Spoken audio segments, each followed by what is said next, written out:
द्वापर युग का समय, 7 दिन की कथा। तो 7 दिन ही क्यों?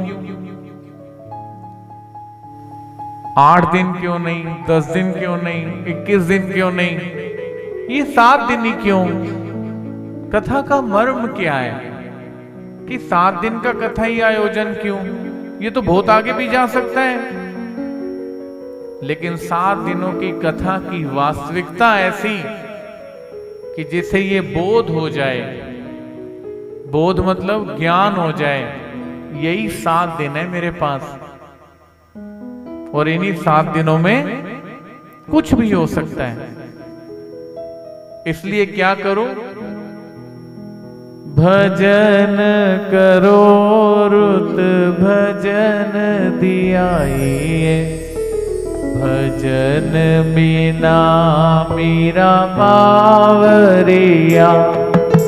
श्यामा श्यामा रटते रटते मीरा हो गई बावरिया।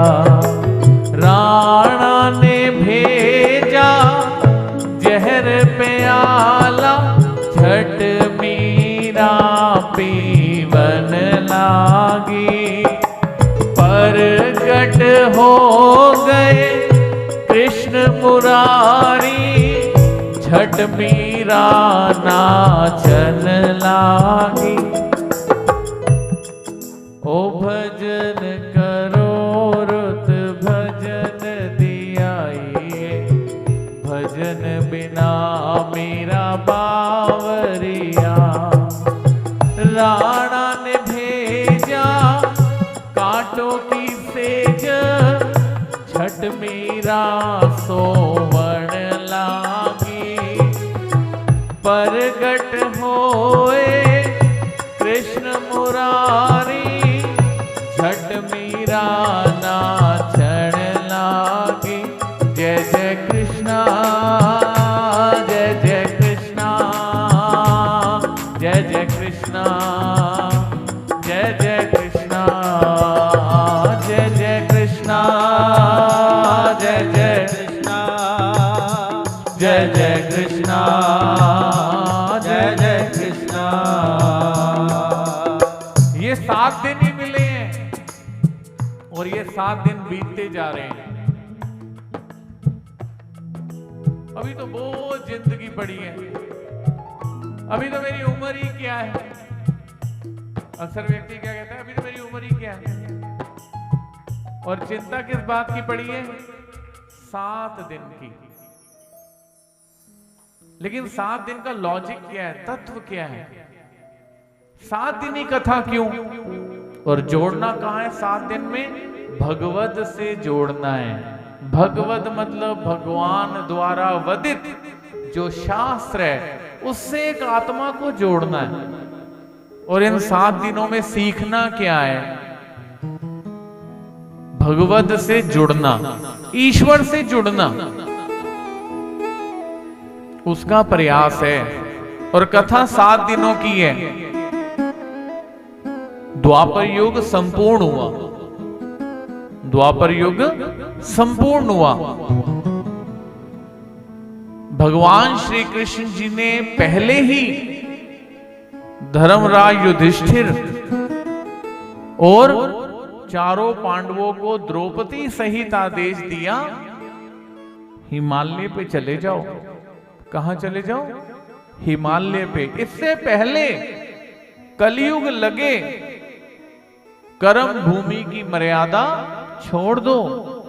हम कहां रह रहे हैं? कर्म भूमि में रह रहे हैं। ये कौन सी भूमि है? भारत भूमि, कर्म भूमि। लोक कौन सा है? मृत्यु लोक। भगवान कहते हैं कर्म भूमि की मर्यादा छोड़ दो। धर्मराज युधिष्ठिर ने कहा, महाराज, जिस भारतवर्ष को रक्षित करने के लिए इतना बड़ा युद्ध किया, सभी रिश्तेदार चले गए, किसी को तो गद्दी पर आसीन करना पड़ेगा। धर्मराज युधिष्ठिर जी ने चारों पांडवों और द्रौपदी को बोला तुम निकलो, मैं तुम्हें केदार में मिलता हूं। केदार मतलब केदारनाथ, वहां मिलता हूं, वहां मेरा इंतजार करो। मैं राजा की गद्दी पर किसको बिठा के आता हूं? परीक्षित को स्थापित करके आता हूं। 7 दिन धर्मराज युधिष्ठिर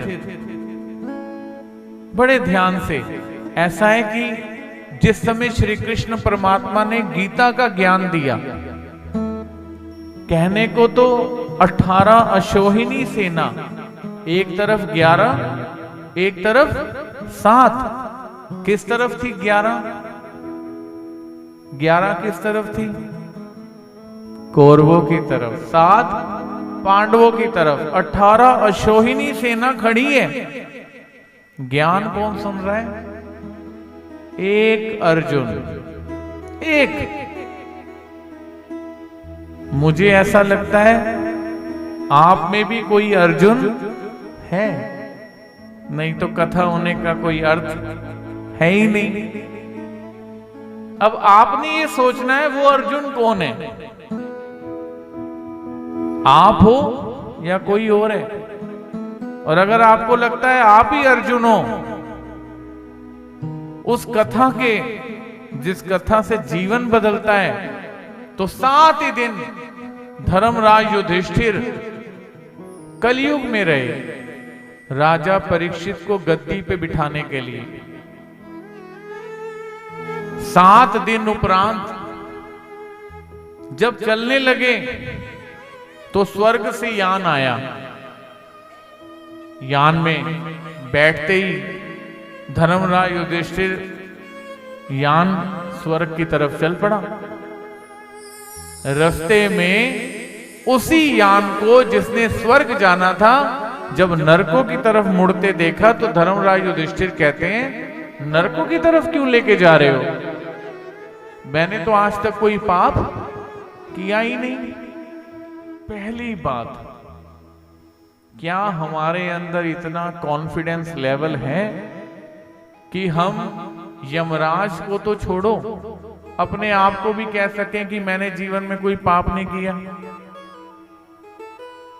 धर्मराज युधिष्ठिर, मैंने कोई पाप किया ही नहीं, तो आप मुझे नरकों की ओर कैसे लेके जा रहे हो? उन्होंने कहा, महाराज आप कलयुग में रहे ना 7 दिन। कहते, लेकिन मैंने तो यहाँ का कोई यज्ञ, दान, तप, विधि, हवन कुछ नहीं किया, यहाँ का अन्न जल ग्रहण नहीं किया। कहते, लेकिन श्वासोश्वास तो किया, सांसें तो ली इस कलयुग में, इसलिए नरकों का दर्शन हो रहा है। और अगर कहीं यहां पर अन्न जल ग्रहण कर लिया होता तो नरक भुगवा दिए जाते।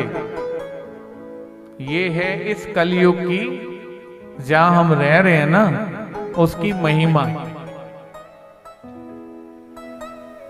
और राजा परीक्षित जब गद्दी पे आसीन हुए, इनको पता चला कि कलयुग आ चुका है। इन्होंने उसी समय तलवार निकाली, कलयुग को ढूंढने निकल गए कि जहां मिले उसका वध कर दूं। कलयुग को ढूंढते ढूंढते जा रहे हैं। देखते हैं एक गाय, उसके पीछे एक बैल, उसके पीछे एक बड़ा शुद्र युक्त, मतलब देह से बिल्कुल ऐसा व्यक्ति जिसके पास किसी भी तरह का सामर्थ्य ना हो, लेकिन देह के ऊपर राजाओं की तरह वेश, गाय के रूप में पृथ्वी भाग रही है। पीछे बैल भाग रहा है, लेकिन 4 पैर नहीं है, एक ही पैर है। परीक्षित राजा बैल से पूछते हैं, क्यों भाग रहे हो? कहते हैं, महाराज बहुत बुरा समय आने वाला है, कलयुग हमारा पीछे कर रहे हैं, द्वापर युग बीत चुका है और कलयुग इससे पहले लगे, उसने आते ही मेरे 3 पैर काट दिए हैं। कौन से पैर? दया। सबसे पहला पैर कौन सा है? दया।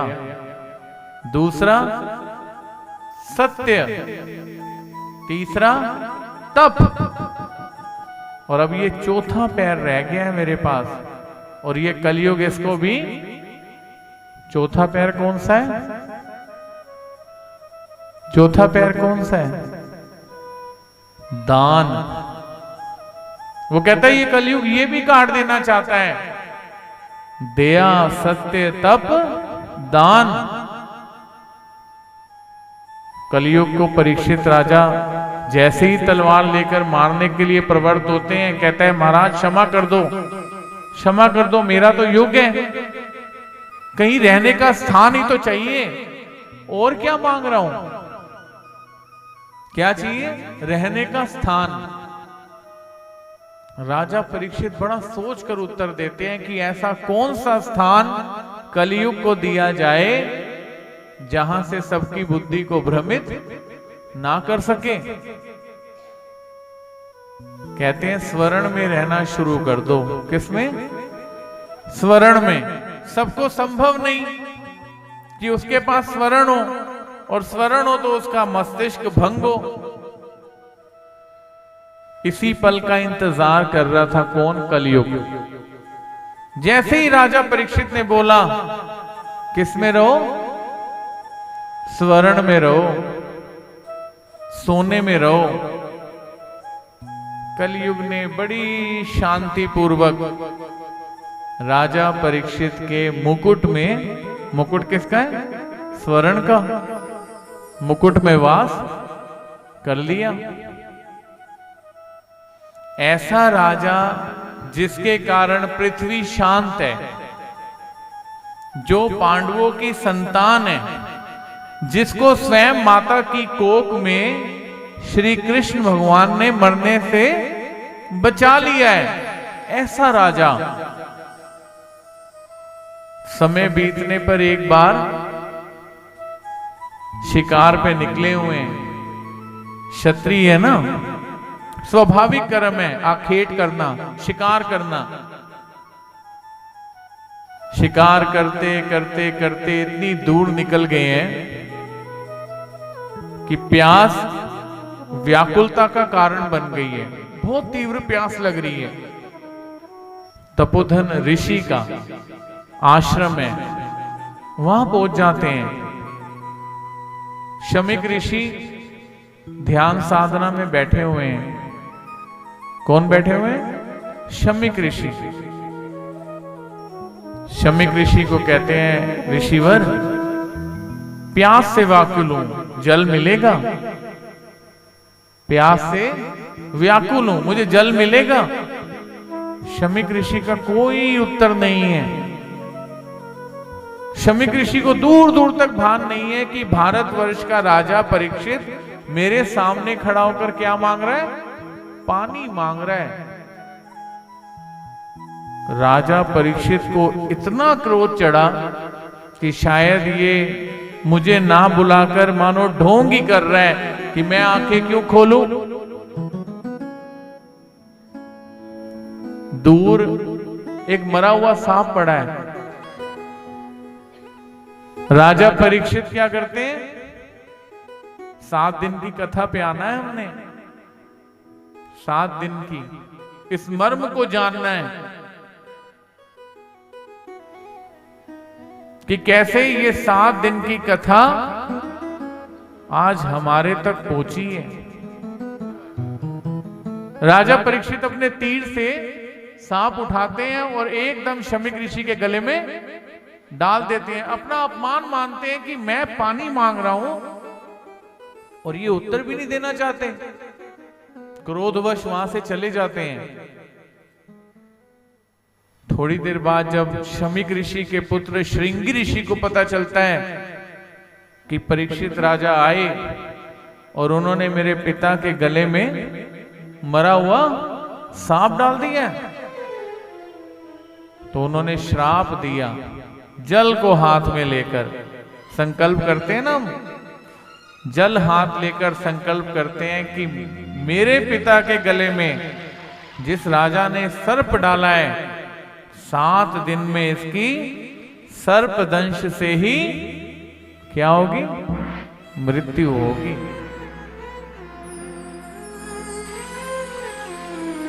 जब शमीक ऋषि आंखें खोलते हैं, पूरा वृतांत पता चलता है, तो अपने पुत्र को कहते हैं किस राजा को श्राप दे दिया जिसके कारण हम सुख से साधना कर पा रहे हैं? क्या हुआ? उन्होंने मरा हुआ सांप डाल दिया। मेरी चेष्टा ऐसी हो गई कि मैं उन्हें जल ना पूछ पाया और तुमने उन्हें श्राप दे दिया।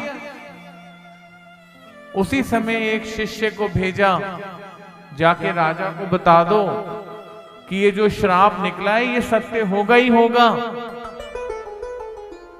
अब तक परीक्षित राजा का अंतःकरण शांत हो चुका था।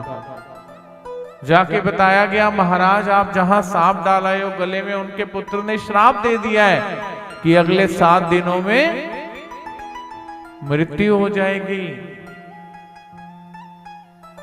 मृत्यु का भय सबको है, मृत्यु का विचार किसी को नहीं है, क्योंकि हर व्यक्ति को लगता है कोई मर गया। किसी व्यक्ति को नहीं लगता कि एक दिन स्वयं वो भी चला जाएगा। नहीं, परीक्षित राजा को ज्यों ही पता चला, समझ गए वो कि मेरे शीश के ऊपर क्या था? सोने का मुकुट था। और इसी कलयुग के कपट के कारण जिसने मुझसे ही स्थान मांगा, समय कैसा है कलयुग में, जो आपसे स्थान मांगेगा, जगह मांगेगा, मदद मांगेगा, एक दिन वही आपके पैर काट देगा। कलयुग का स्वरूप है। और अक्सर व्यक्ति बोलता है जिसकी मदद की उसी ने ये कर दिया, जिसके साथ अच्छा किया उसी ने ऐसा कर दिया। अरे जिसको खाने को दिया, जिसको जगह दी, स्थान दिया, उसी ने ऐसा कर दिया।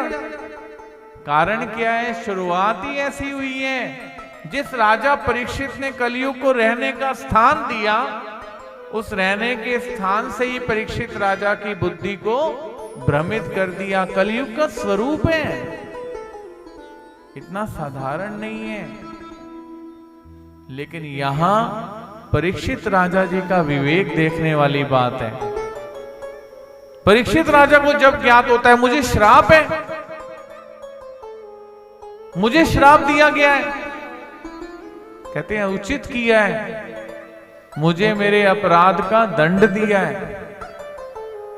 सही किया है कि 7 दिन में मेरी मृत्यु हो जाएगी। विचलित नहीं हुए हैं। अपना राजपाट जन्मेजय को देकर, जन्मेजय परीक्षित राजा के पुत्र जन्मेजय को अपना राजपाट देकर यमुना जी के किनारे सर्व कुछ छोड़कर, सर्वस्व त्याग करके, शुक्रताल नाम की जगह है जहां पर शुकदेव मुनि ने परीक्षित राजा जी को 7 दिन भगवत कथा सुनाई। इन 7 दिन परीक्षित राजा जी ने बस एक ही कार्य किया। क्या किया? भगवत कथा सुनी। क्यों सुनी?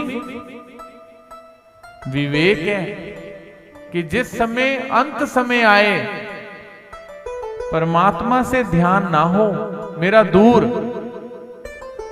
उसके लिए इतना आसान नहीं कि जैसे ही मृत्यु आएगी मुझे परमात्मा याद आ जाएंगे। नहीं, मुझे उसका अभ्यास करना पड़ेगा, ईश्वर को जानने का प्रयत्न करना पड़ेगा।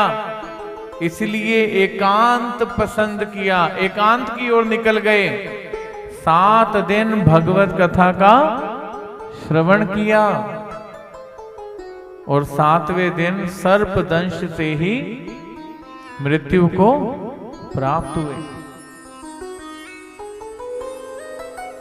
उस श्रीमद् भागवत पुराण में दशम स्कंद और एकादश स्कंद, दशम स्कंद के अंत में और एकादश स्कंद के प्रारंभ में श्री कृष्ण भगवान की लीलाओं का वर्णन है, श्रीमद् भगवत गीता का विवेचन है,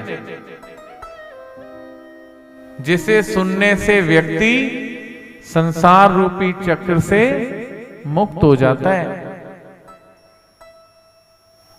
अनुभव करने वाली बात यह है कि संसार चक्र से मुक्त होने के लिए व्यक्ति को कथा श्रवण करनी है। अब संसार चक्र से मुक्त होना मतलब क्या? इस संसार से मर जाए और कहीं चला जाए? नहीं, संसार में रहते हुए जो ये चक्र उसे भ्रमित करके बैठा है, उस तीव्रता से बाहर हो जाए, विचलित ना कर सके उसे संसार की कोई भी बात। इसके लिए 7 दिन की कथा, और इस कथा में सब प्रथम जो पहला चरण है वो श्री कृष्ण अवतार। भगवान श्री कृष्ण गीता में कहते हैं, मच्चिदा मदगद प्राणा बोधयन्ते परस्परम कथयन्तश्च माम नित्यम तुष्यन्ति च रमन्ति च। हर व्यक्ति क्या कहता है? सब कुछ है, सुख शांति नहीं है। सब कुछ है, मन शांत नहीं है।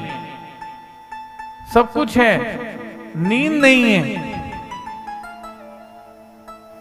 और भगवान श्री कृष्ण गीता में क्या कह रहे हैं? व्यक्ति को सुख शांति प्राप्त करने के लिए ये कहीं नहीं है कि शरीर छोड़ेंगे तो ही सुखी होंगे। अगर शरीर छोड़ के ही सुखी होना होता तो परमात्मा शरीर देते ही क्यों? सर्वप्रथम परमात्मा ने देह इसलिए दिया कि जागृत अवस्था में सुख शांति का अनुभव कर सके। इसलिए क्या करे? मच्चिदा। मच्चिदा मतलब अपने चित्त को, सबसे पहले हमने क्या बात करी? अपने चित्त को भगवान कहते हैं मुझ में लगा दे। चित्त मतलब वो चंचल अवस्था जो शांत नहीं बैठने देती। व्यक्ति को क्या कराती है? जहां बैठा है ना, उसे पता ही नहीं है क्या चल रहा है।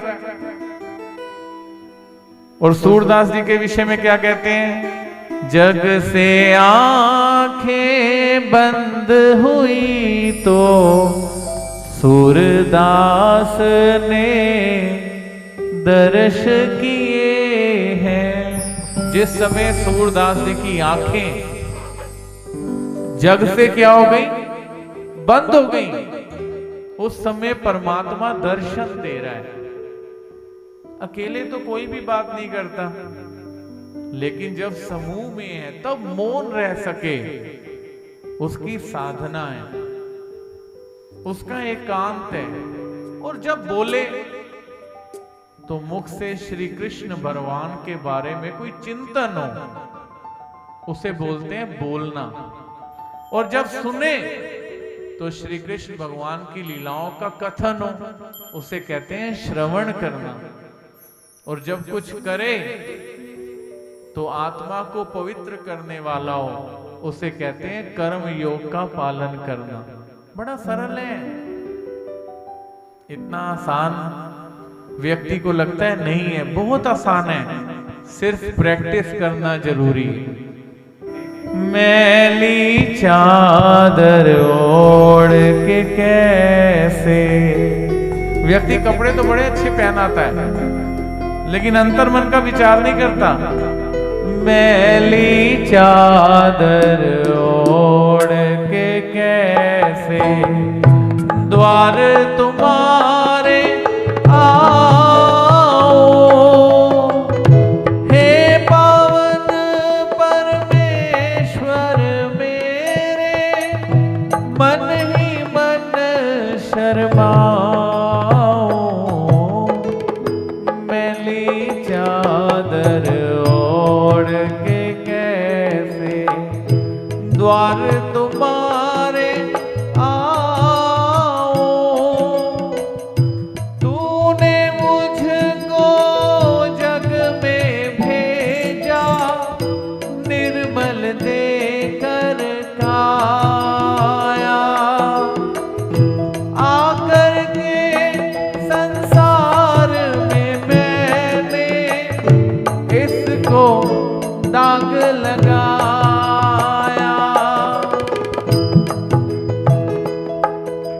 भजन गाने का आनंद कब है?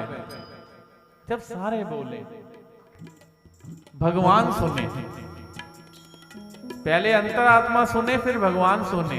क्या बोले?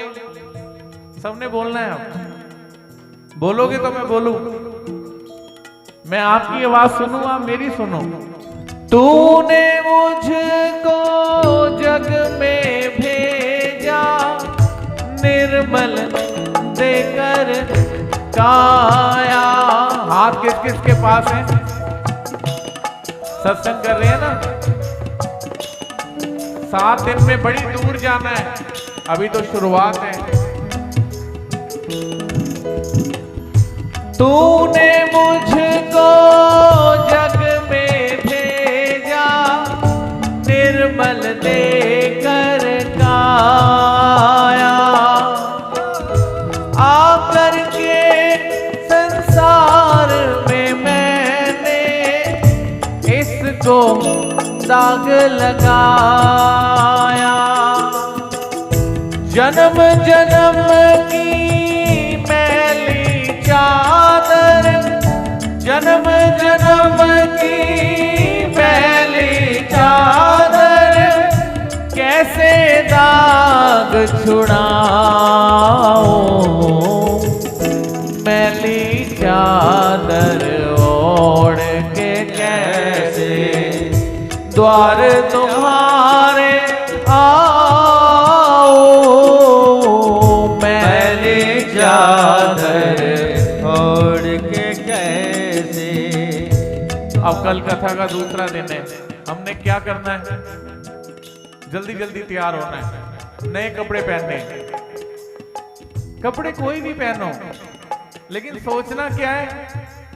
जब हम शीशे को देखते हैं ना, उस समय सोचना है, महाराज ठीक है, बाहर से तो कितना भी सुंदर आवरण हो, अंतरात्मा को तो मैं ही जानता हूं। तू है अपरम पार दयालु, सारा जगत संभाले। मैं पापी प्रभु शरण में आया, अब तो मुझे संभाले। हे नागर मैं हार के आया, हे स्वामी मैं हार के आया।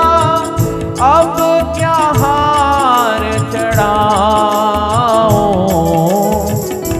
मैली चादर ओढ़ के कैसे द्वार तुम्हारे आओ। मैली चादर ओढ़ के कैसे द्वार तुम्हारे आओ। इन पैरों से चल कर तेरे मंदिर कभी ना आया। जहाँ जहाँ हो पूजा तेरी, कभी ना शीश झुकाया। क्या कह रहे हैं? इन पैरों से चल कर तेरे मंदिर कभी ना। जहाँ जहाँ हो पूजा तेरी, कभी ना शीश झुकाया। मन वीणा की तारे टूटी, मन वीणा की तारे टूटी। अब क्या गीत सुनाओ। मैली चादर ओढ़ के कैसे। दोनों हाथ से ताली बजानी है, आनंदित होना है। ओढ़ के क्या होना है? आनंदित। और आनंदित कैसे होता है व्यक्ति? धीरे धीरे बॉडी हिलती है ऐसे। मैली चादर ओढ़ के कैसे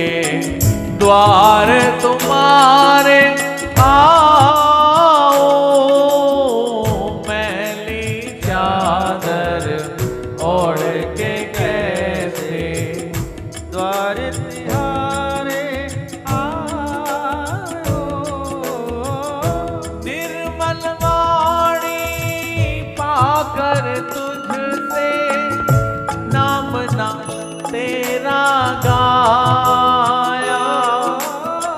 वाणी है, वाणी है, वाणी। और आप बड़ा ध्यान से सोचना, स्वभाव व्यक्ति को निर्माण करना पड़ता है, अपने आप निर्माण नहीं होता, एफर्ट्स करनी पड़ती हैं। हमें लगे नहीं स्वाभाविक हो जाएगा, कैसे हो जाएगा? कष्ट उठाना पड़ेगा, प्रैक्टिस में वन परफेक्ट इतना आसान नहीं है कि अपने आप ही हो जाएगा। नहीं, भजन कीर्तन सत्संग अध्ययन इन सब चीजों के लिए प्रयास करना पड़ेगा। क्या करना पड़ेगा? बड़ा सरल है।